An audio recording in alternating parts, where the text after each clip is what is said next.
Ok, j'ai une question à vous poser. Quand je vous parle de la Seconde Guerre mondiale dans le Pacifique, vous pensez à quoi? Oui, évidemment, la guerre du Pacifique avec ses batailles navales, ses batailles aériennes et les reprises d'îles meurtrières dans un environnement souvent difficile. D'autres pourront me citer le bourbier qu'est la guerre continentale en Chine. D'autres encore penseront directement à l'occupation japonaise un peu partout en Asie. Mais laissez-moi vous donner quelques citations. Les amateurs étudient la tactique, ils parlent de stratégie, les professionnels parlent de logistique.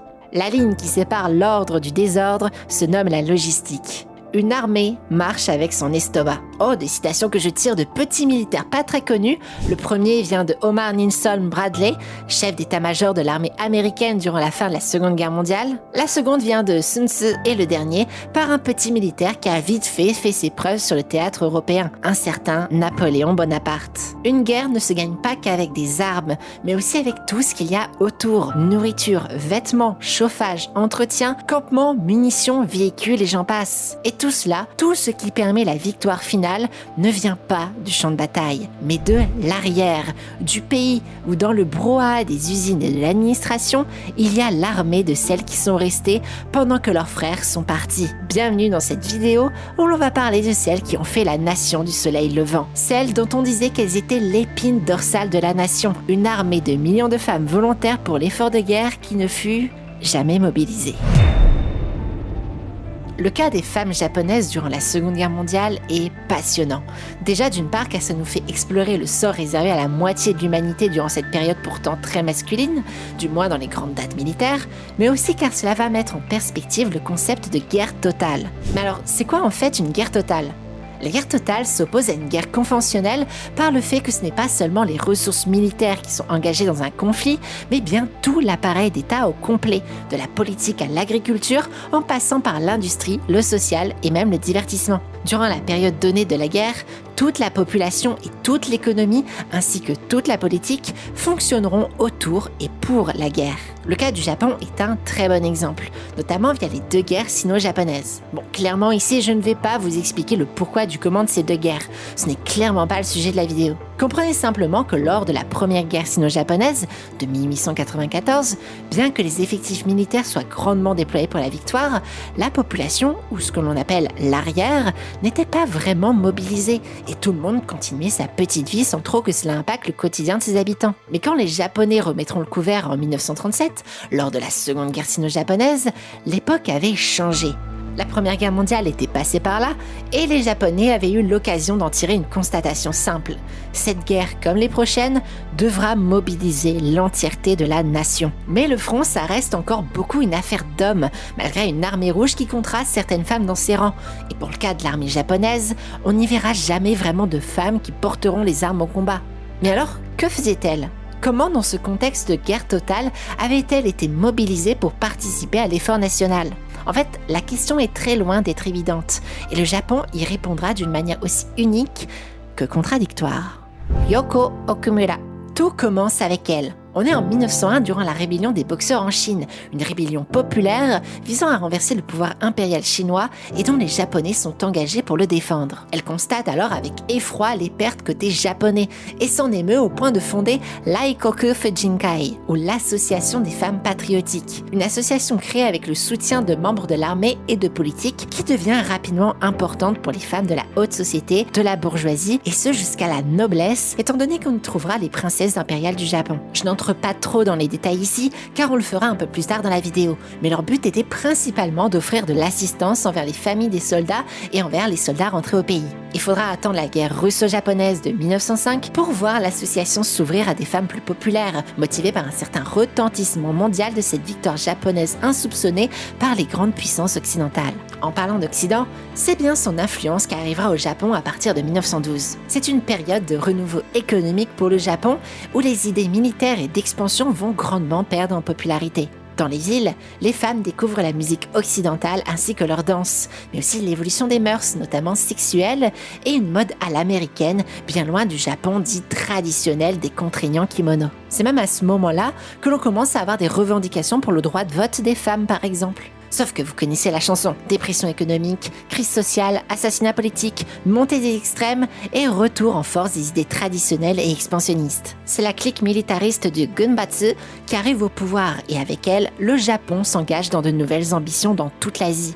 Et dans tout ça, les femmes joueront un rôle pour le moins inattendu. En fait, les idées nationalistes se répandent tellement vite à ce moment que 3 autres associations de femmes patriotiques voient le jour, comme la Kokubo Funshinkai, ou Association de défense nationale des femmes, qui verra le jour en 1932 par un groupe de femmes au foyer, suivi peu de temps après par la Dai Nippon Rengo Funshinkai, ou l'Association des femmes fédérées du Grand Japon, et finalement par la création d'une association gouvernementale, cette fois-ci, la Dai Nippon Funshinkai, ou l'Association des femmes du Grand Japon. Et ce n'est pas anecdotique, on parle de 7,5 millions de membres pour l'Aikoku Funshinkai, 8,8 millions de membres pour la Kokubo Funshinkai et près de 10 millions pour la Dai Nippon Funshinkai. D'ailleurs, si vous vous demandez pourquoi il y a déjà autant de groupes, alors que clairement ça semble un peu se faire concurrence, eh bien sachez que c'est voulu. Chaque groupe entretenait un petit ressentiment envers l'autre et malgré qu'il y ait eu des femmes qui étaient dans plusieurs de ces associations en même temps,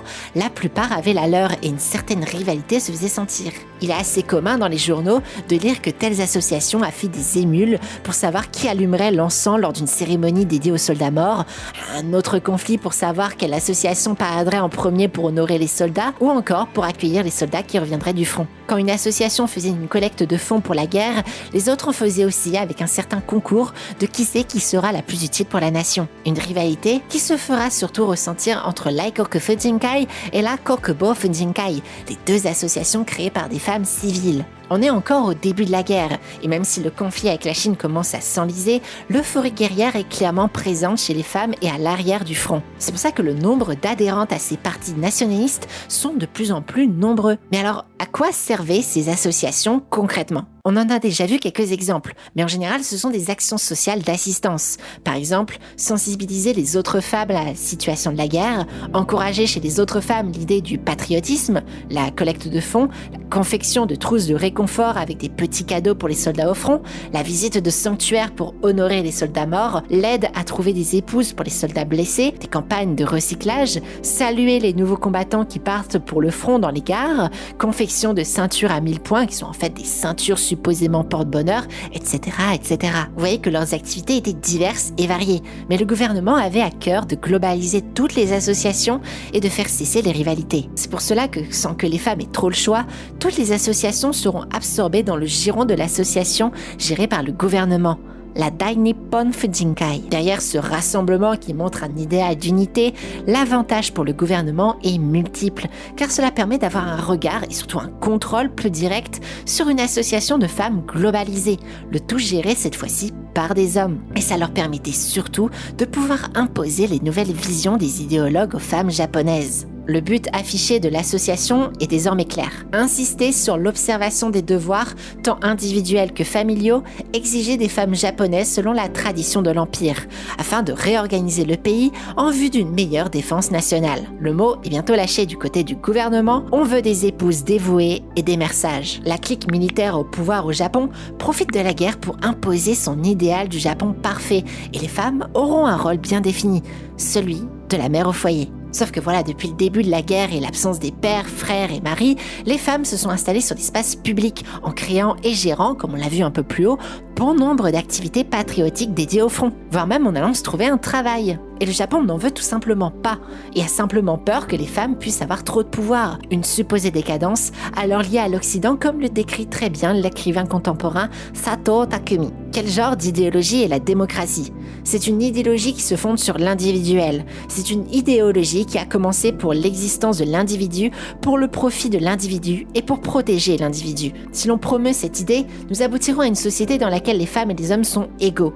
Les vieux et les jeunes, les adultes et les enfants seront tous traités comme des individus distincts. Cela conduira à des conflits. Ordre est simplement donné de rentrer à la maison, que la place de la femme est dans le foyer. Le credo en japonais était Tensho wa daidokoro yori daidokoro wa senjō anari. La victoire vient de la cuisine et la cuisine est le champ de bataille. Une logique appuyée par le fait que, d'après l'association, la femme japonaise posséderait des qualités sans pareil au monde, à commencer par l'altruisme, l'absence totale d'individualisme, la dévotion envers le foyer et une endurance à toute épreuve. Une endurance supposément prouvée par le fait que les femmes japonaises donnent naissance sans tricherie, c'est-à-dire sans antidouleur. Faut dire que les antidouleurs, il n'y en avait pas vraiment, vu que tout était envoyé au front. Ça aide pas, surtout dans un pays qui avait encore une haute mortalité infantile et de nombreux accidents lors des accouchements. Notez cependant qu'il n'y avait absolument aucune obligation légale de rejoindre l'organisation, mais évidemment, il était plus que très recommandé d'y souscrire. C'était même un devoir patriotique selon ses dirigeants, des dirigeants toujours masculins évidemment. À la fin, c'est quasiment toutes les femmes mariées et les femmes non mariées de plus de 20 ans qui étaient inscrites, avec une plus ou moins grosse pression sociale derrière. Et là, vous allez me poser une question simple. Est-ce que les femmes travaillaient à l'usine ? Bah oui, c'est logique après tout. La plupart des hommes ont été pris par la conscription et servent le front d'une façon ou d'une autre. Les usines sont donc vidées et on a besoin de main-d'œuvre pour produire des biens et des munitions. Alors, dans le cas du Japon, il y a plusieurs soucis. Le premier, c'est qu'en réalité, assez peu d'hommes ont été appelés sous les drapeaux, contrairement aux autres pays. Souvenez-vous au début de la vidéo, je vous disais que la guerre moderne rimait de plus en plus avec la guerre totale durant cette époque. Eh bien, malgré le fait que le Japon en soit bien conscient, ils auront du mal à mettre ça en pratique. La mobilisation sera lente, même pour les hommes valides. La mobilisation des étudiants ne commence qu'en 1943, et vraiment petit à petit. Il faudra attendre 1944 pour voir l'âge de la conscription être abaissé de 20 à 19 ans et augmenté de 40 à 45 ans. L'historien Cohen souligne, le Japon, avec à peu près la moitié de population masculine que l'Allemagne, n'avait enrôlé que moitié moins d'hommes pour les forces armées. Comprenez bien que si la mobilisation a été difficile pour les hommes, elle l'a été encore plus pour les femmes. La principale chose que l'on ordonnait aux femmes, outre le fait de rester à la maison, c'était la privation. Il fallait donc qu'elles rationalisent leurs dépenses, leurs déplacements, qu'elles réduisent leur consommation, qu'elles recyclent, etc. Mais à mesure que le besoin en matériel se fait de plus en plus énorme et à mesure que les pertes se font de plus en plus terribles sur le front, on incite les populations à sauter des repas, à manger moins, à cultiver des légumes dans son jardin pour l'envoyer au front. Des affiches de propagande disaient que manger du riz, c'était un petit peu comme manger de précieux avions. Tandis que porter le kimono traditionnel à longue manche était devenu un acte antipatriotique, car c'était autant de tissus qui pouvaient être utilisés pour des uniformes ou du matériel militaire. On y préférait donc des pantalons, des tabliers et les vêtements simples de façon générale. La vie devenait de plus en plus difficile et on demandait toujours plus à des femmes qui peinaient parfois à se nourrir elles-mêmes dans les foyers modestes. Des privations difficiles qui sont justifiées par la propagande par un supposé retour à une féodalité idéalisée, où la vie était simple et robuste, disait-on, et que l'opulence et le confort, tout comme le désir de plaire et la sexualité, étaient des poisons venus de l'influence occidentale. Et justement... Bon, je ne sais pas trop comment je vais faire pour ne pas me faire démonétiser en parlant de ça, mais c'est important, alors on va essayer un petit peu quand même. Car c'est le moment de parler un petit peu de sexualité. Car le sexe, c'est bien quelque chose qui a préoccupé les idéologues. Le but, en éradiquant les publicités et la mode occidentale, était bien d'arrêter net la libération sexuelle qui commençait à naître du côté des femmes, arguant que la population japonaise doit sauvegarder une certaine pureté à ce niveau. Notamment chez les femmes, où l'idée qu'elles puissent être infidèles pendant que leur époux est au front hantera les idéologues. Par exemple, on a la prise de parole de Monsieur Akiyama lors d'une conférence dédiée aux femmes. Qu'est-ce qui permet aux soldats japonais de préserver toutes ses forces en jetant courageusement la prudence au vent dans la poursuite obstinée de la guerre? C'était uniquement parce que les soldats savaient que leur maison était soignée et que leurs femmes étaient inébranlables et fidèles. Une telle obsession qui verra la création d'une usine top secrète dédiée à la fabrication de vibromasseurs pour supposément tempérer l'ardeur féminine. Une belle contradiction quand on connaît l'existence d'esclaves sexuels en Corée pour les soldats, les fameuses femmes de réconfort. De toute façon, le Japon se rend de plus en plus à l'évidence. Épargner, économiser, recycler et mettre la pression sur les foyers, c'est bien pour une économie de guerre, mais l'absence des femmes dans les usines se fait clairement ressentir. Mais comment faire travailler les femmes sans qu'elles ne quittent le fameux foyer ? Cette contradiction entre la logique militaire et de production, voire même la logique nationaliste des femmes qui veulent et devraient travailler en usine, et cette idéologie traditionnaliste de la femme à la maison, ne va faire que de s'intensifier au fur et à mesure de la guerre. Des choses sont tentées, D'abord, à partir de 1942, des groupes de main-d'œuvre féminines sont formés, mais de manière très limitée, puisque principalement réservés aux femmes célibataires. Sauf que les familles de ces femmes célibataires sont très réticentes à l'idée d'y amener leurs filles, toujours dans cet idéal de la femme à la maison et ce malaise qu'une femme ne doit pas travailler à la place du mari. Et autant vous dire que ces usines étaient de véritables prisons pour les jeunes femmes qui y allaient, avec dortoir, couvre-feu, travail mal rémunéré, vérification des invités, des entrées et des sorties. Ah, c'est sûr que ça ne donnait pas vraiment envie non plus. Des femmes mariées tenteront l'expérience aussi, mais ce sera vraiment fait à reculons. C'est-à-dire qu'elles n'ont pas le droit de travailler plus de quelques heures par semaine à l'usine, toujours pour qu'on les force à privilégier le travail à la maison et qu'elles ne remplacent pas les hommes d'un point de vue moral ou tout simplement qu'elles ne puissent pas s'émanciper de leur époux durant leur absence. Sauf qu'en 1944, et face à la pénurie d'absolument tout, le gouvernement se rend à l'évidence. Il a besoin de ces femmes et de cette main-d'œuvre. On pourrait croire que les usines s'ouvrent définitivement aux femmes, qu'elles puissent un peu laisser la maison le temps de travailler et toujours pas. Si on ne peut pas amener les femmes à l'usine, c'est l'usine qui viendra aux femmes. Cette fois-ci, c'est un système d'usine domestique qui est mis en place, c'est-à-dire que les femmes devront produire depuis chez elles ou à la limite en petits groupes à la maison.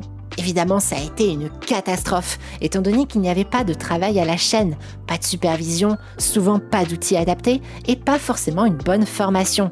Rien n'était vraiment fait pour que ça puisse marcher. Ainsi, les femmes japonaises seront toujours préférées pour le travail dit féminin ou du travail de mère de substitution, pour ne pas froisser les idéologues. On verra pas mal de femmes s'occuper des soldats blessés, en lavant leur linge, leur faire la cuisine, les courses, le nettoyage, en s'occupant d'eux, voire en les divertissant. Rien de sexuel, je vous rassure. On disait en japonais « Okusan gawari no sewa », faire le travail d'une mère, ou « Ichinichi no okusan », être une mère d'un jour. Un travail qui s'accentuera vers la fin de la guerre où de nombreux enfants seront évacués des villes vers la campagne en prévision des bombardements américains à venir.